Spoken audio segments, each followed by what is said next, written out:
Ça va mieux, oui, c'est vrai. Néanmoins, quand on regarde un petit peu plus près, on voit qu'il y a quand même un certain nombre de paradoxes.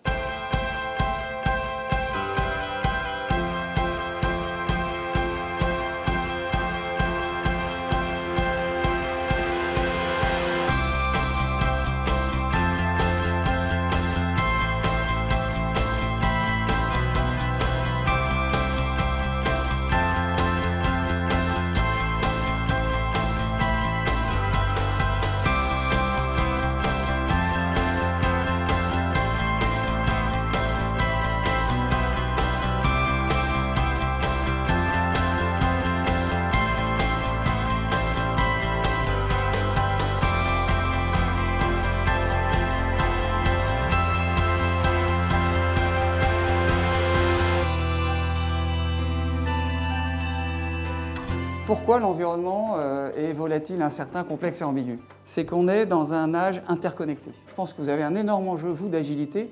C'est, on va dire, une triple agilité nouvelle. C'est l'agilité en amont. Je peux passer d'une matière A à une matière B en fonction des cours. Et vous avez aussi un enjeu d'agilité en aval, être sur les courants qui seront porteurs, être capable de changer de courant quand ils sont moins porteurs. Et il y a une troisième agilité qui a été révélée, c'est l'agilité en financement. Peut-être que demain, il y a un énorme enjeu pour votre agilité intrinsèque, c'est l'agilité en financement.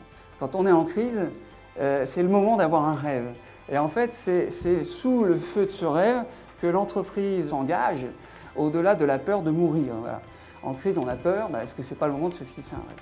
Est-ce que ce n'est pas le moment d'adopter un système hybride? Aujourd'hui, il y a des mutations qui sont évidemment annoncées, dont on est sûr qu'elles vont arriver. On appelle ça des méga-tendances. Dans un environnement VUCA, c'est le moment d'avoir une stratégie.